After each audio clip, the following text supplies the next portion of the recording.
Muito bom dia para você, meu nome é Daniel Martins. Estamos começando mais um Bom de Papo. O tema de hoje é gestão do desempenho. Aqui ao meu lado está o professor do MBA de Gestão Comercial e Vendas da PUC-Rio, Marcelo Faria. Marcelo, é um enorme prazer estar aqui. Fique à vontade, a casa é sua. Bom, o nosso tema, gestão de desempenho, ele é bastante importante em termos de gestão empresarial. Antes de começar a entrar no tema propriamente dito, eu queria falar sobre o ambiente das organizações, né? Qual é o ambiente que as empresas estão vivendo hoje? Então, eu preparei um slide para vocês mostrando, por exemplo, só num item tecnológico, que é a questão do telefone.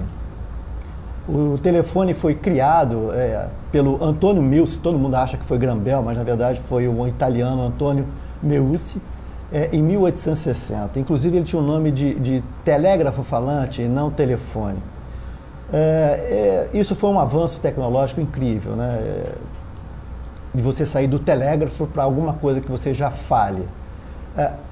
Evoluiu isso em 1973, né? Você passou para o telefone fixo, né? Teve aquelas evoluções do telefone fixo, todo mundo se lembra como era complicado ter uma linha de telefone fixo, se pagava uma fortuna por um telefone fixo. E em 1973 a Motorola criou o primeiro telefone celular, que era um trambolho enorme, era um negócio difícil de transportar, pesado e que tinha uma autonomia de meia hora para falar. Então, isso foi de 1860 para 1973, o tempo que levou para você sair de um telégrafo falante para um telefone portátil. E de 73 para agora, 2014, nós já temos o iPhone 6 sendo lançado, né, já com acesso digital, né? Então, quer dizer, você tem uma evolução nos últimos anos muito grande da tecnologia. E a tendência é cada vez ser mais veloz as transformações, as mudanças serem cada vez mais velozes. Então, é esse o ambiente que as empresas hoje estão vivendo. Sempre vai ter mudança. Heráclito já falava 500 anos antes de Cristo, né, que a única coisa permanente na vida é a mudança. E esse é um ambiente difícil e conturbado. Não é só a questão da globalização. A globalização foi até favorecida ou facilitada pela tecnologia, por essa mudança tecnológica. Então, hoje nós temos satélites, nós temos transmissão ao vivo aqui para vocês, nós falamos com as pessoas em qualquer lugar do mundo, vendo as pessoas, né? Já estão se lançando um relógio, que é um celular, que você fala, tipo, pelo Skype, vendo as pessoas. Então, é esse o ambiente que as empresas estão vivendo, o ambiente de mudanças constantes e radicais. Algumas mudanças a gente chama de evolução, outras mudanças a gente chama de revolução. São coisas novas, são tecnologias novas, que até substituem e eliminam empresas e produtos de mercado. Então, as empresas têm que estar muito atentas à questão da mudança. E como se faz essa gestão de mudança? Eu preparei um slide para vocês falando sobre a gestão da mudança. Para mim, a gestão da mudança é uma questão de arte e ciência, é um mix de arte e ciência. Eu falo de arte porque na arte a gente fala da capacidade do ser humano em criar coisas novas, ou inovar uma utilização, ou fazer uma adaptação da utilização. Vejam, por exemplo, o caso do pager. No passado, a gente tinha o pager, que era uma tecnologia revolucionária em relação ao bip. As pessoas usavam bip e, numa emergência, alguém bipava e ele tinha que buscar um telefone para falar, para saber o que era.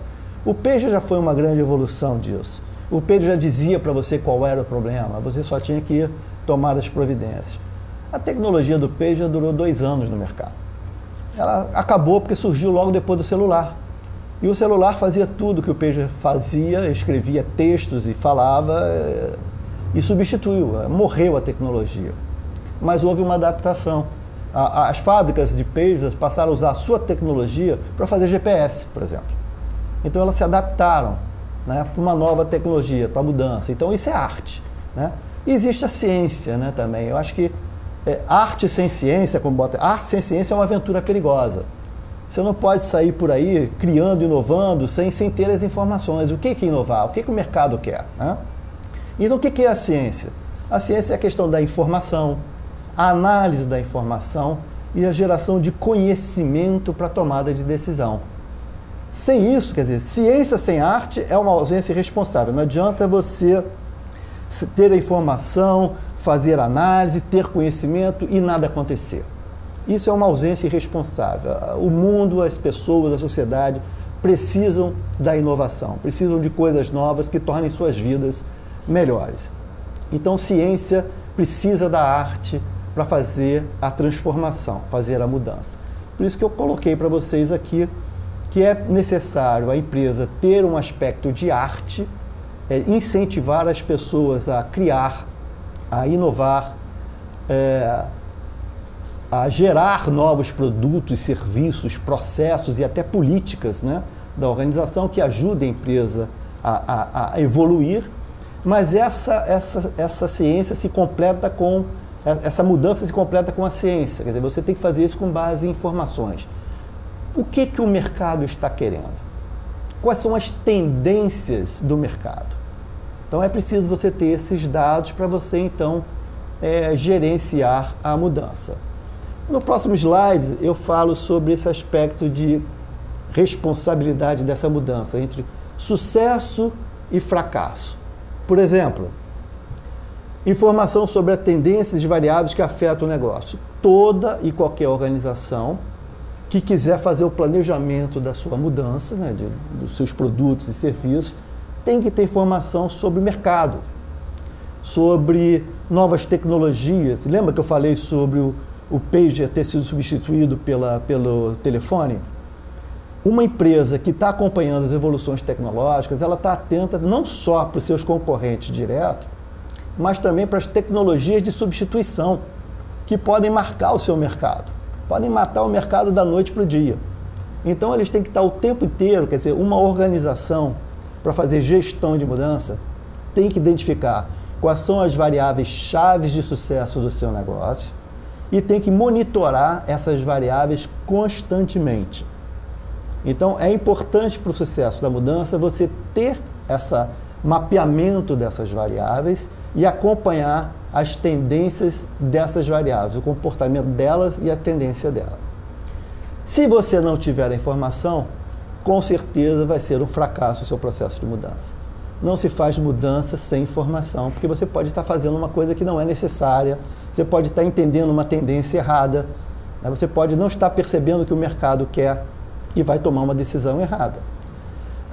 Outra coisa importante para o sucesso de mudança é a questão do time da mudança, né? Você precisa perceber e planejar o momento correto de mudar. Não adianta você sair antes da onda, nem adianta você sair depois da onda. Quem é surfista, quem já pegou onda, sabe qual é a complicação de você sair antes ou depois. É uma vaca terrível, você vai se machucar. Você tem que sair no momento exato da onda. Então você tem que perceber qual é o momento adequado de mudar. Qual é o momento que a sociedade já está preparada para a mudança, que a tecnologia já está madura o suficiente para mudar. Nós tivemos no início das empresas .com, muitas pessoas foram chamadas das indústrias para gerenciar essas empresas e muitas empresas não tiveram sucesso, porque não estavam preparadas para oferecer aquele serviço, a sociedade ainda não estava confiante no serviço e foi feito um grande investimento e não deu certo. Então o time de entrar no mercado também é importante, o time de mudar. Mudar antes ou depois é complicado. É preciso também o engajamento das lideranças na mudança, né? Você ter as pessoas confiantes da mudança e engajadas no processo de mudar. Resistência das lideranças inviabiliza qualquer transformação, qualquer mudança. É preciso também estabelecer objetivos alinhados com as expectativas do mercado, né? Você viu as tendências e você tem que estabelecer objetivos para a sua organização que estejam alinhados com as expectativas do mercado. Quando elas não atendem às expectativas do mercado, com certeza não vai dar certo essa mudança. Excelente, Marcelo. Vamos agora para um breve intervalo comercial e a gente já volta. Fique ligado.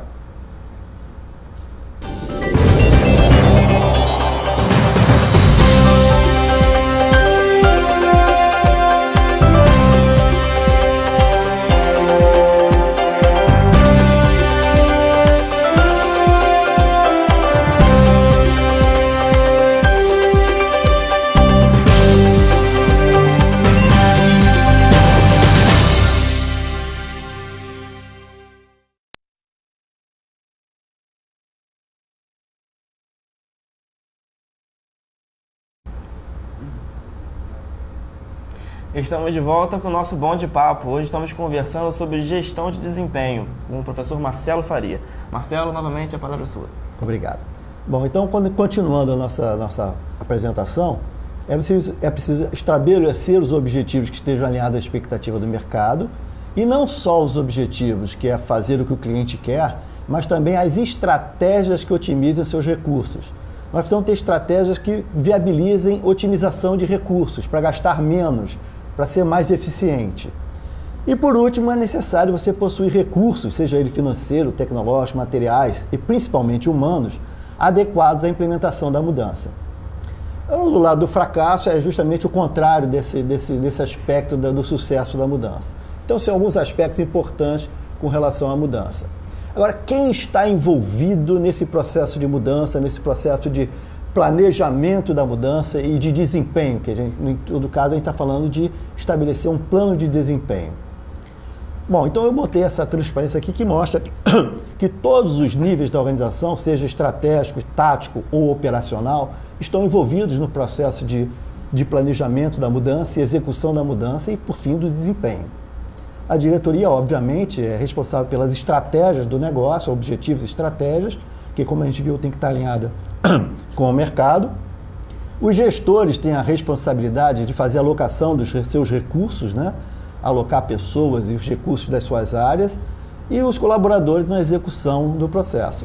Não esquecendo que a empresa não tem só inovação. A empresa ela precisa inovar para se perpetuar no mercado, mas ela tem suas rotinas. As rotinas que mantêm ela no mercado. Eu tenho que pensar no amanhã, mas eu tenho que cuidar do hoje. Então é cuidar do hoje pensando no amanhã. Então as empresas precisam cuidar de suas rotinas e das suas inovações. Como é que se dá esse processo de inovação? A inovação vem do planejamento estratégico da organização, e eu montei um slide mostrando os principais pontos do planejamento estratégico que todos vocês devem conhecer, né? Você tem um negócio, uma missão, uma visão, os valores, objetivos, estratégias, planos de ação, né? Os valores, por exemplo, os valores que as empresas definem são a base da política da organização e que geram os comportamentos desejados, né? Isso aí forma a cultura organizacional. Isso tem uma importância ímpar para a questão de gestão de desempenho. Entender a cultura organizacional, porque a metodologia de avaliação vai depender muito dessa cultura. E voltando para a questão da visão. A visão ela é desdobrada em objetivos, estratégias e vem os planos de ação. Os planos de ação, efetivamente, são quando a gente aloca as pessoas a metas específicas, né? Por outro lado, na próxima transparência eu mostro a questão da estrutura organizacional. Quer dizer, você tem a inovação associada ao plano estratégico e você tem a estrutura organizacional associada às rotinas. Como é que uma empresa se divide? Como é que ela se organiza? Então, tem aqui uma espécie, um exemplo básico de organograma, onde você tem lá o CEO, aí vem as diretorias, as áreas, os setores, e a última divisão da estrutura organizacional são os cargos. Os cargos são ocupados por pessoas, tá? E nessa estrutura organizacional é que nós definimos quem vai ocupar esse cargo, nós definimos quais são as atividades dessas pessoas, nós definimos quais são as responsabilidades dessas pessoas, nós definimos um perfil, ou seja, as competências que essas pessoas precisam dominar para exercer aquelas atividades, tá? E aí a gente tem a definição de quem faz o que dentro da organização, são as rotinas das pessoas. Então você tem lá um vendedor, o objetivo dele é vender, ele tem toda uma estrutura, qual o seu perfil de vendedor, né? Qual é o perfil do vendedor? Quais são as atividades do vendedor? Qual é a meta desse vendedor? O que ele tem que fazer para atuar em vendas? Você tem o analista de recursos humanos, que ele faz recrutamento, seleção, ele faz treinamentos. Então, qual é a atividade dessas pessoas? Então, cada cargo tem um grupo de atividades específicas determinadas para eles e um conjunto de competências que são fundamentais para o exercício daquela função. Então, nós já vimos que as inovações vêm de um planejamento estratégico que gera os seus projetos, e nós temos as rotinas que vêm da estrutura organizacional, que são os processos organizacionais. Não podemos esquecer que a estrutura organizacional ela é interdependente. Então eu montei uma transparência que lembra a questão do cliente-fornecedor, a cadeia cliente-fornecedor. Toda a organização funciona desse esquema. Existem os fornecedores externos, existem os processos de apoio, existem os processos finalísticos e existem os clientes externos. Mas esses processos internos, apoio e meio, eles têm interferências, eles têm interdependência. Então é importante que cada um de nós entenda, identifique que nós somos fornecedores e que existe dentro da organização alguém que é um cliente nosso. Então, se eu faço um treinamento, o meu cliente são os treinandos, são as pessoas que estão sendo treinadas. Eu tenho um objetivo, eu tenho um produto, passar algum conhecimento, uma informação que pode se tornar um conhecimento. Tá? Então, isso é um produto. A minha atividade de treinamento precisa gerar esse produto e eu vou usar um processo para isso. Eu vou usar mídias, vou usar informações, vou usar slides para passar essa informação para a equipe que está sendo treinada. Então, eles são os meus clientes. Né? Mas antes de fazer o meu treinamento, eu, como uma profissional da área de RH, eu preciso saber qual é o objetivo do treinamento, quer dizer, o que a área está demandando para que eu monte esse treinamento. Então, ela é a minha fornecedora e eu sou o cliente dela. Para eu montar o meu treinamento adequado, eu preciso saber das necessidades dela. Então, nessa relação, eu sou cliente, ela é fornecedor, e imediatamente após eu passo a ser o fornecedor e os alunos os meus clientes. Né? E assim sucessivamente, essa cadeia cliente-fornecedor começa no fornecedor externo e vai até o cliente externo. E se todo mundo se colocar no lugar do cliente, como dizia Benjamin Curiates, né, no seu livro que fala de pensar pelo avesso, as pessoas têm que se colocar no lugar do cliente, entender suas necessidades e atendê-las da melhor forma possível. Né? Então, essa é a questão importante também que afeta o desempenho. Você precisa entender quem é o seu cliente para poder atendê-lo bem. Ele sendo bem atendido, ele também é um fornecedor, ele vai poder atender bem nessa cadeia o próximo da lista, né, da cadeia que é o seu cliente. A questão do fator humano é fundamental na gestão de desempenho. Nós temos que pensar em transformar pessoas em talentos.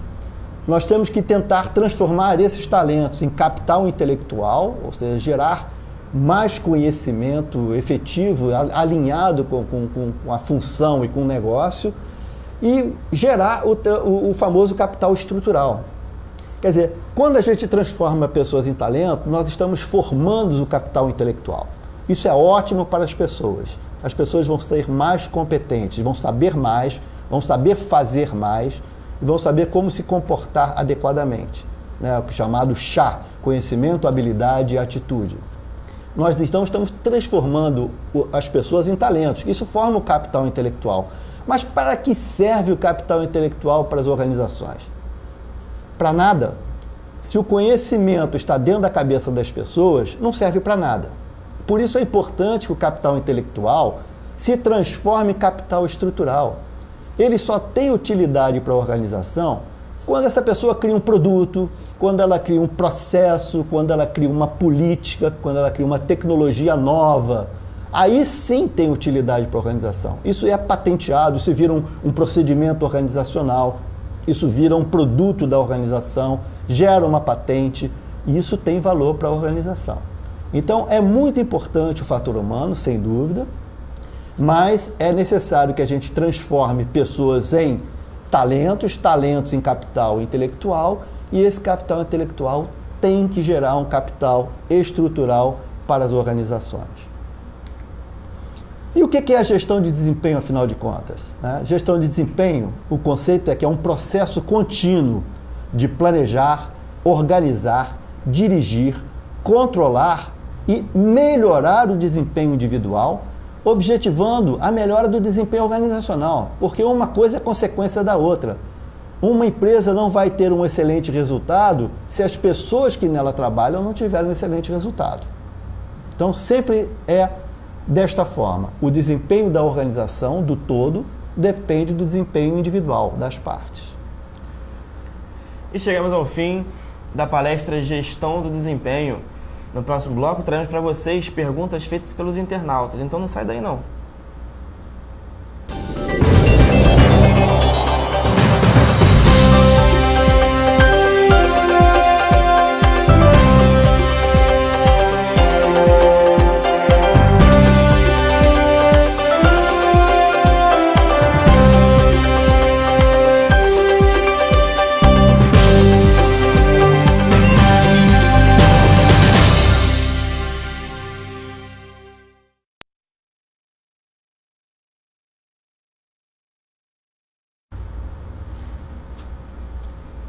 Estamos de volta e já temos perguntas. Marcelo, qual a diferença entre o sistema de avaliação de desempenho e o sistema de gestão de desempenho?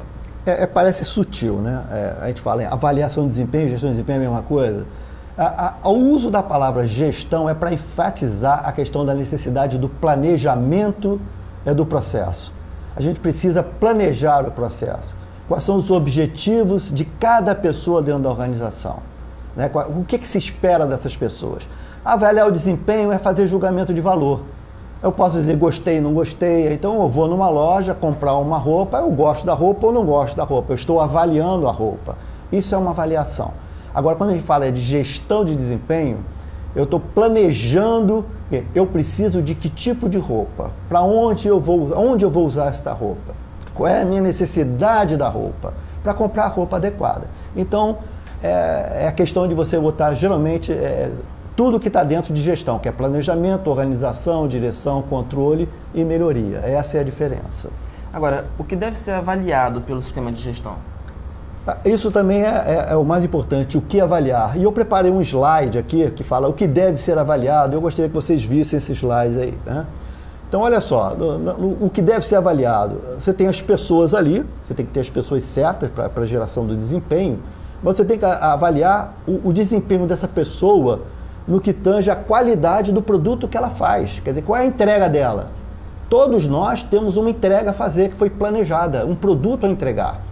Então a gente vai ter que avaliar qual foi a eficácia com relação a esse produto. O que é eficácia? Eficácia é fazer o que é certo, é atingir o objetivo. O objetivo, como a gente viu, tem que estar associado à satisfação do cliente, seja ele interno ou externo. Então a gente vai medir qual é a eficácia de cada colaborador. Você conseguiu fazer o que estava planejado? E o que estava planejado está atendendo as necessidades do cliente? Isso gera aumento de vendas. É fundamental. O outro aspecto tem relação com o processo. As pessoas, para gerar os seus produtos, elas usam processos, meios. Então a gente tem que medir qual foi a eficiência dessas pessoas no uso dos recursos, que mede-se a produtividade. Então a gente tem que ver, as pessoas usaram os métodos corretos de fazer, elas otimizaram os recursos, a otimização dos recursos gera redução de custo. Então, se você tem a eficácia, que é associada à qualidade, que é a satisfação do cliente, que gera aumento das vendas, e se você tem a eficiência, que é fazer do modo correto, otimizando o recurso, que gera redução de custos, ora, a matemática é simples, você aumentando as vendas e reduzindo os custos, o resultado é lucratividade, é lucro maior. Então, isso é que deve ser medido no sistema de gestão de desempenho. Como as pessoas estão sendo em termos de eficácia e em termos de eficiência no que foi planejado para elas executarem. E no sistema de gestão de desempenho, quem que está envolvido? Bom, o envolvido, como a gente viu numa transparência passada, lá todos estão envolvidos. Qual é a responsabilidade, por exemplo, da alta administração? A alta administração é que dá o norte da organização. Ela é que diz quais são os objetivos e as estratégias que nós vamos adotar. Se essa estratégia, se esse objetivo não estiver alinhado com o mercado, por melhor que seja o desempenho das pessoas, não vai dar resultado. Então, se eu digo assim, nós vamos vender gelo no Polo Norte, você pode ser um excelente vendedor. A perspectiva de sucesso de vendas de gelo no Polo Norte é zero, porque o objetivo não está alinhado com a necessidade daquele mercado. Então, é importante a diretoria, no que tange a definir quais são os objetivos da organização. Os gestores em cada gerência são responsáveis pela alocação dos recursos, pela preparação, seleção das pessoas, preparação delas para suas atividades, alocar os recursos materiais, financeiros, para essas pessoas executarem suas atividades. Então, grande responsabilidade, porque eles têm que dar os recursos para as pessoas poderem fazer suas atividades, tem que estar, vamos dizer, compatível a atividade com os recursos. E, por último, os colaboradores, que têm que executar. E, para executar, eles têm que ter o domínio das competências, que a gente sabe que são fundamentais. Ele tem que saber o que fazer, ele tem que saber como fazer e tem que ter a atitude proativa de fazer, né? Então, são essas o envolvimento de cada ator dentro do processo de gestão de desempenho. Marcelo, para finalizar agora, quais são os componentes de um sistema de gestão de desempenho? Pois é, os componentes, eu também preparei uma transparência para falar sobre esses componentes, né? O sistema de avaliação. Todos nós sabemos que um sistema é composto de entrada, processamento, saída e de retroalimentação, que a gente chama também de lições aprendidas, né? Então, no elemento de entrada, né? O que está dentro da entrada? É a definição exatamente das metas de inovação e de rotinas, que vem do planejamento estratégico, que vem das rotinas da estrutura organizacional, e vem a definição de qual é a meta de eficácia e de eficiência de cada pessoa e qual o comportamento que eu espero dessas pessoas. Então, isso é o elemento de entrada, né? O que vai alimentar o meu sistema. Na parte de processamento, nós temos um método, que eu vou escolher o modelo de avaliação, vou escolher os instrumentos que eu vou usar e a periodicidade do processo. O modelo de avaliação depende muito da cultura organizacional. Se vai ser um modelo centrado na percepção do chefe imediato, um modelo autocrático, se vai ser um modelo democrático do tipo avaliação 360 graus, onde todo mundo que interage com aquela pessoa vai avaliá-la, né, dentro daquela percepção de que todos nós somos clientes e fornecedores e temos várias relações dentro da organização. Então, o modelo vai ser definido nessa parte aqui, que vai definir o processamento. O instrumento que nós vamos usar formulários, vamos usar sistemas informatizados, isso tem que ser definido. Isso depende também da quantidade de pessoas, de carros dentro da organização. Se eu tenho uma empresa pequena com 30 pessoas, eu posso fazer até em papel. É tranquilo tabular essas informações em papel. Se for uma empresa grande, com 2.000 funcionários, eu tenho que ter um sistema informatizado. E a periodicidade se prende ao tipo de negócio. Tem negócios que mudam quase que mensalmente. Por exemplo, você tem o call center. O call center ele tem que fazer avaliação mensal. É fundamental para aquele negócio que todos os meses as pessoas sejam avaliadas e sejam monitoradas. Já uma empresa de construção civil, você pode fazer uma avaliação anual, que o ciclo dela é mais longo. Então, a periodicidade também é definida com relação ao processamento. E a saída do nosso processo são as informações que vamos usar para quem precisa de treinamento, quem necessita de reconhecimento e recompensa, para quem a gente vai bonificar, quem vai ser enquadrado no plano de carreira, né? E quem a gente vai substituir, quem a gente vai desligar, porque há 2 ciclos que não apresentam resultados, né? Então, são os produtos que são gerados pelo processo de gestão de desempenho. E também existe, quando a gente fala a retroalimentação, as lições aprendidas, esses processos, o próprio processo de gestão de desempenho, nós podemos perceber que alguma coisa não correu muito bem, um indicador não estava adequado, uma meta não estava muito clara, então a gente precisa melhorar alguma coisa no próprio processo. É por isso que tem as lições aprendidas. Nós vamos identificar os nossos erros, os nossos acertos e vamos fazer os ajustes, as melhorias necessárias para ser um melhor processo, porque o grande objetivo nosso é melhorar o desempenho das pessoas e, com isso, melhorar o desempenho das organizações. Excelente, Marcelo. E chegamos ao fim de mais um Bom de Papo. Hoje conversamos sobre gestão do desempenho com o professor Marcelo Faria. Lembrando, pessoal, que todo o conteúdo disponibilizado aqui estará na Academia Digital. Muito obrigado, Marcelo. Obrigado a você. Muito obrigado a você pela audiência e nos vemos em breve.